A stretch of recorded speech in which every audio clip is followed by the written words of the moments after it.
네, 오늘 말씀 제목은 예수님이 오신 이유라는 제목으로 말씀을 나눌 텐데요. 오늘 말씀에 보면 예수님이 오신 이유가 32절에 나와 있어요. 예수님은 의인을 부르러 온 것이 아니라 죄인을 불러 회개시키기 위하여 오셨다고 말씀해 주고 있어요. 스스로 의인이라고 생각하는 사람은 예수님을 필요로 하지 않습니다. 그러나 자신이 죄인이라고 생각하는 사람에게는 예수님이 날마다 필요한 것이겠죠. 네, 자기 의로움의 끝판왕이라고 할 수 있었던 사람이 있었는데 그것은 누구냐? 바로 예수님 만나기 전에 바울이라는 사람입니다. 그 사람은요, 바리새인 중에 바리새인이고 율법으로는 흠이 없는 자였거든요. 그런데 그가 예수님을 만나고 나서 거의 죽기 전에 기록한 말씀에 의하면요, 뭐라고 자신을 표현하냐? 죄인 중에 괴수라고 말합니다. 그만큼 자신의 죄인됨을 크게 깨달았기 때문이라는 거예요. 여러분, 죄인임을 인정하라는 것은요, 자기 비하, 스스로 비참해지라는 말이 아닙니다. 얼마나 예수님께서 베푸시는 은혜가 큰지를 경험하라는 거예요. 내가 죄인됨을 크게 깨달을수록 큰 은혜를 경험할 수 있는 것이거든요. 그래서 오늘 말씀을 통해 예수님이 오신 이유에 대해 함께 나눌 텐데요. 첫 번째로는요. 예수님은 죄인을 불러 회개시키기 위해 오셨습니다. 27, 28절인데요. 그 후에 예수께서 나가서 레위라는 세리가 세관에 앉아 있는 것을 보시고 나를 따르라 하시니 그가 모든 것을 버리고 일어나 따르니라. 예수님이요 레위라 하는 세리가 세관에 앉아 있는 걸 보셨는데 이 레위는 마태복음에 의하면 마태입니다. 마태복음을 기록한 그 마태인데 네, 당시 이 사람 직업은 세리였었다라고 말씀해주고 있거든요. 세리는요, 그 당시 사람들이 가장 혐오했던 끔찍하게 여겼던 사람이었습니다. 왜냐하면 이 당시는 로마가 압제하던 시절이었기 때문에 로마에다가 동족에게 이 세금을 떼다가 바쳤던 자들이 바로 세리였었거든요. 그런데 이 사람들이 딱 로마가 책정해 놓은 세금만 받았냐? 아니라는 거죠. 예, 그래서 이 사람들은요, 동족에게 세금을 그 이상으로 걷어서 남은 것은 자기들이 가졌거든요. 그러다 보니까 이 사람들이 여러분 잘 먹고 잘 살면 사람들이 손가락질이 더 거세졌었다라고 할 수가 있는 것이겠죠. 그러니까 얼마나 이미지가 안 좋았냐면, 예, 세리와 창녀와 사마리아인에게는 유대인들 사이에서요, 거짓말을 해도 죄가 되지 않는다라고 말할 정도였었다라는 거예요. 근데 이상한 게 있습니다. 뭐가 이상하냐? 예수님이요. 27절에 보니까요, 나를 따르라고 하셨어요. 이 전에 어떤 말씀들이 있었었냐면요, 예수님이 중풍병자도 고치고 나병 환자도 고치셨거든요. 나병 환자와 중풍병자에게는 나를 따르라고 하지 않았어요. 예를 들면 어제 말씀에 중풍병자를 고치셨을 때는 네. 그 침상을 들고 집으로 가라고 하셨거든요. 나를 따르라, 내 제자가 되라고는 안 하셨거든요. 근데 이상한 거는 왜 여기 레위에게는 내 제자가 되라, 나를 따르라고 말씀하셨을까요? 여기서 우리가 생각해 봐야 되는 것은 여러분 생각에는 나병 환자, 중풍병자와 세리 중에 누가 더 죄의식을 가졌겠습니까? 여러분, 병자들은 자신의 상황을 원망할 뿐 죄의식을 갖기는 쉽지 않습니다. 예, 그렇지만 세리였던 레위는 말하지 않아도 스스로가 죄인임을 알았다라는 거죠. 이것이 저와 여러분들이 예수님을 따르는, 즉 예수님의 제자가 되는 첫걸음이라고 할 수 있어요. 그것은 바로 내가 죄인임을 아는 것입니다. 그래서 마태복음 5장에도 예수님이 그 베드로를 부르셨을 때, 마태복음이 아니라 누가복음이죠. 그때 베드로의 첫 고백이 뭐였습니까? 주여 나를 떠나서 나는 죄인이로소이다 였잖아요.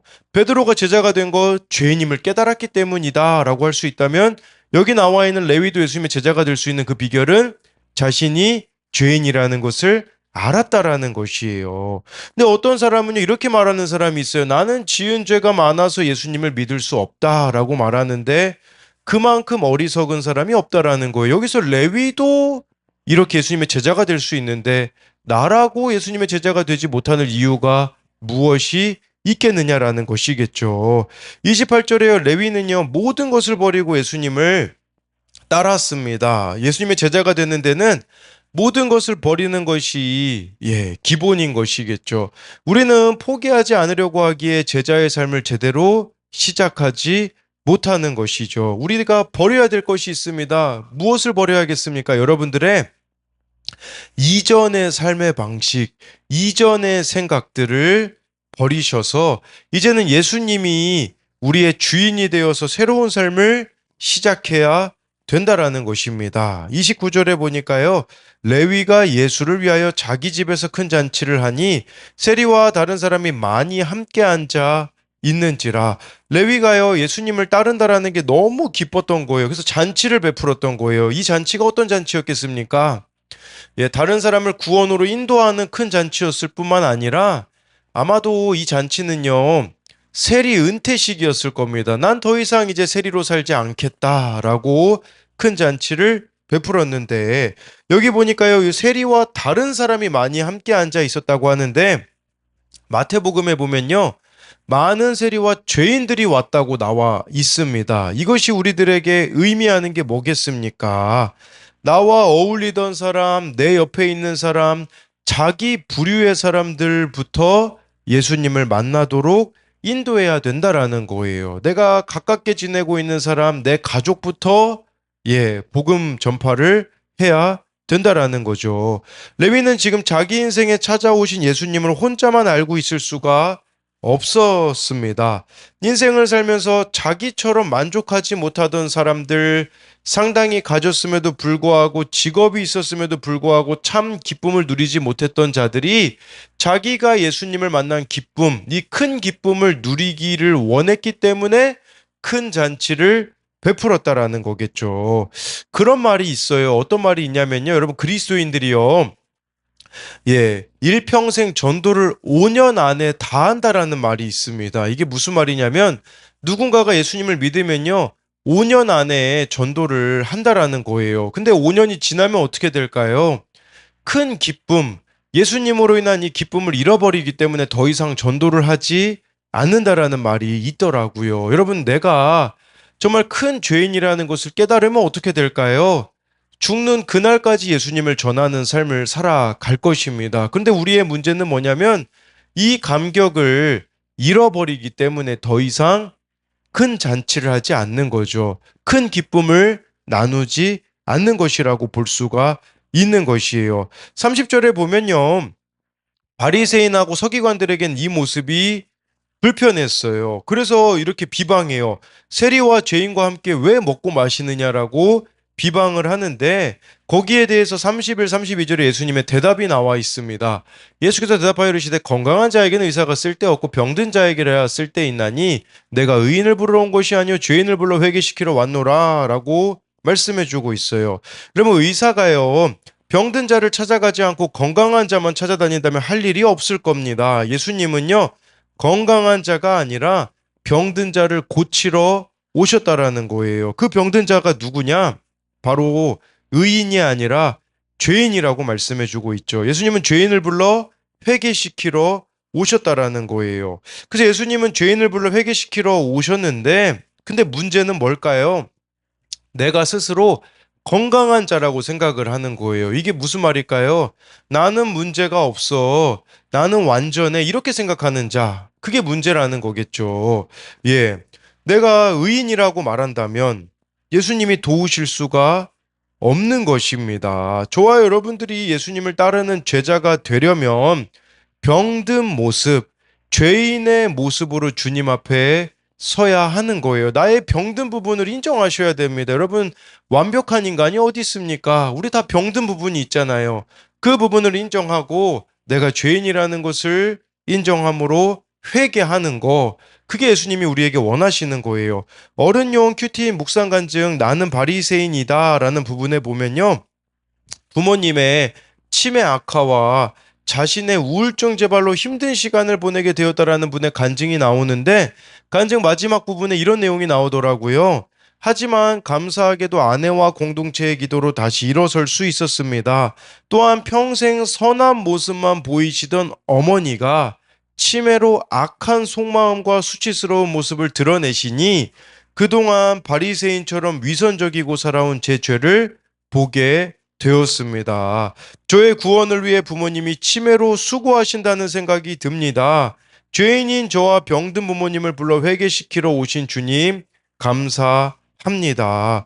예, 어머니가 평생 선한 모습 보이셨다고 하지 않습니까? 그런데 치매로 그 악한 속마음과 수치스러운 모습을 드러내시니 자신의 죄를 보게 되었다라고 말씀해 주고 있는 거겠죠. 여러분, 우리 모두가 다 죄인이라는 것을 이렇게 알아야 된다라는 게 아니겠습니까? 그래서 이것에 대한 두 가지 적용 질문은요. 내가 용서받지 못할 죄라 여기며 증오하고 멸시하는 사람은 누구입니까? 내가 찾아가야 할 내 부류의 사람들은 누구입니까? 당시에 여러분 세리들은 절대 구원받지 못한다고 사람들이 생각을 했거든요. 근데 예수님이 아니라고 오늘 말씀에서 말씀하시는 것을 통해서 이렇게 볼 수 있는 만든 질문이고요. 또 한 가지는요. 나의 병든 것과 죄인됨을 인정하기 싫어서 예수님을 멀리하며 나도 남도 더 아프게 하고 있지는 않습니까? 여러분, 내가 병들었다는 거, 내가 죄인이라는 걸 인정하지 못하면요, 나도 지옥이고요, 다른 이도 지옥으로 만들 수밖에 없다라는 것을 아셔야 된다라는 것이에요. 두 번째로는요, 예수님은 고정관념을 깨뜨리려고 오셨습니다. 33절인데요. 그들이 예수께 말하되 요한의 제자는 자주 금식하며 기도하고 바리새인의 제자들도 또한 그리하되 당신의 제자들은 먹고 마시나이다. 여기서 말하는 그들이 누굴까요? 30절에 보면 알 수 있듯이 바리새인들 서기관들이었어요. 이들은 어떤 생각을 가지고 있었냐? 나는 말씀 잘 지킨다. 이런 생각이 있었던 거죠. 그리고 지금 예수님 제자들에게 있잖아요. 두 가지를 걸고 넘어지거든요. 금식하고 기도였거든요. 왜 이들이 이렇게 걸고 넘어졌을까요? 나는 금식 잘하고 있다, 기도 잘하고 있다라는 이 자기 의로움 때문이었다라는 거겠죠. 바리새인들은요, 일주일에 이틀씩 금식했다고 합니다. 두 끼가 아니라 이틀 금식했어요. 모세가 율법을 받기 위해 시내 산에 올라간 목요일과 율법을 받아 내려온 월요일을 기념해서요. 이들은 목요일과 월요일 일주일에 이틀씩 금식을 했어요. 이렇게 금식을 하고 있는데 문제가 뭘까요? 금식 안 하고 있는 사람들이 불편해지는 게 문제예요. 여러분, 금식은 해도 돼요. 근데 문제는 뭐냐면 내가 금식하는 걸 가지고 안 하는 사람을 정죄하고 판단한다면 그것은 문제가 된다라는 거죠. 왜냐하면 그게 바로 자기 의로움이기 때문인 거죠. 기도도요, 유대인들은 정오, 오후 3시, 6시 등 각자 시간을 정해놓고 드렸어요. 그러니 예수님 제자들은 기도 안 하고 있는 것 같으니까 이들에게는 못마땅했다라고 이렇게 말씀해주고 있는 거겠죠. 34절, 35절에 보니까요, 예수님이 그것에 대하여서 이제 설명해 주시는데 예수께서 그들에게 이르시되 혼인집 손님들이 신랑과 함께 있을 때 너희가 그 손님으로 금식하게 할 수 있느냐? 그러나 그날에 이르러 그들이 신랑을 빼앗기리니 그날에는 금식할 것이니라. 예수님께서 쉽게 말씀드리면 때가 있다라는 거예요. 지금 여기서 말하는 신랑은 예수님이거든요. 예수님하고 함께 지금 잔치하고 있을 때는 금식할 수 없죠. 그러나 신랑을 빼앗길 날이 올 거라는 거, 이건 예수님이 십자가에서 죽으실 때를 말하는 거겠죠. 그때에는 제자들이 금식하게 될 거라고 말씀해 주는 거겠죠. 이것이 의미하는 게 뭐겠습니까? 저와 여러분들에게 필요한 것은요, 때를 분별해야 된다라는 것을 말씀해 주고 있는 거예요. 더 쉽게 말씀드리자면요, 여러분, 우리가 예수님을 따라가는데 중요한 부분은 나의 때를 내려놓는 겁니다. 우리는 자꾸 나의 때에 맞추어서 다른 사람들을 바라보는 경향이 있습니다. 예를 들면 이런 거겠죠. 제가 청소년들을 바라볼 때 문제가 뭐냐면 지금 37살의 목사로 살고 있는 눈으로 청소년들을 바라본다라는 거예요. 제가 지금 목사의 눈으로 청소년들을 바라보면 어떻게 보일까요? 못마땅해 보이죠. 제가 예전은 한 번은 청소년들이 저를 힘들게 하여서 제 마음이 답답했던 적이 있거든요. 그때 주님께서 제 마음에 이런 마음을 주신 적이 있어요. 그래도 얘네들은 내가 청소년 때처럼 부목사님 집에 폭죽 설치한 아이는 없지 않니? 이 마음을 주시더라고요. 저는 청소년 때 교회 부목사님이 저를 인정해주지 않는다고 그 집에 폭죽을 설치했던 적이 있었거든요. 근데 저희 집에는 적어도 폭죽 설치한 아이들은 없더라고요. 이게 무슨 말이냐면 저만큼 속썩인 아이들이 없다는 것을 깨닫게 되더라고요. 개구리 올챙이적 생각을 못한다라는 말이 있지 않습니까? 자꾸 우리는 괜찮은 지금의 눈으로 다른 사람을 바라보니 못마땅한 사람들이 많아 보이는 거죠. 근데 여러분들이 예수님 처음 믿을 때를 생각해 보세요. 뭐 내세울 게 있었습니까? 예, 그래서 지금의 눈으로 다른 사람을 바라봐서는 안 된다라는 거죠. 그렇다면 누가 예수님의 때를 가장 잘 아는 사람입니까? 평소에 신랑이신 예수님하고 친하게 지내는 사람입니다. 즉, 말씀을 평소에 잘 듣고 순종을 잘하는 자예요. 그런 자에게는 때에 맞는 순종을 주님이 요구하게 되시며 때에 맞는 주님의 일하심을 경험하게 된다라는 거예요. 나의 때, 나의 방법, 나의 생각을 내려놓아야 된다라는 것이에요. 36, 37절에 보니까요. 또 비유로 이르시되 새 옷에서 한 조각을 찢어 낡은 옷에 붙이는 자가 없나니 만일 그렇게 하면 새 옷을 찢을 뿐이요 또 새 옷에서 찢은 조각이 낡은 것에 어울리지 아니하리라. 새 포도주를 낡은 가죽 부대에 넣는 자가 없나니 만일 그렇게 하면 새 포도주가 부대를 터뜨려 포도주가 쏟아지고 부대도 못 쓰게 되리라. 예, 여기 36절에 낡은 옷은 예, 율법의 시대를 뜻하고요. 새 옷에서 이 한 조각은요. 예수님 시대를 뜻합니다. 예수님은 우리에게 새 옷을 입혀주기 위해서 오셨어요. 근데 우리가 그 낡은 옷을 버리지 않으면요. 이 낡은 옷이 뭐겠습니까?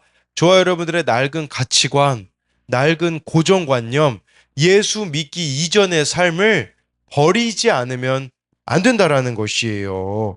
37절에요. 이 새 포도주는 낡은 가죽 부대에 넣는 자가 없는데 이것도 동일한 의미거든요. 당시에는요. 가죽 부대에 포도주를 담아 보관했거든요.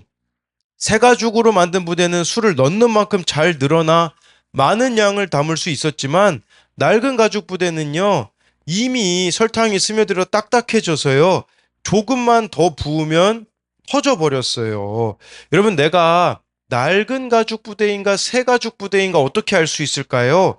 담는 양에 따라 알 수 있거든요. 그러니까 여러분들이요, 누구까지 품어낼 수 있는가? 이걸 보셔야 돼요. 낡은 가죽 부대는요, 사랑하고 싶은 사람들만 사랑을 합니다. 이해가 되어지는 사람들만 이해를 하고 사랑하거든요.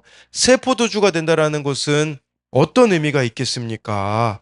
저와 여러분들이 예수님이 삶의 주인이 되시면요, 불편한 사람들까지도 품어내게 되는 것이겠죠. 나의 고정관념을 깨뜨려야지만 이러한 일이 가능해지는 것이 아니겠습니까?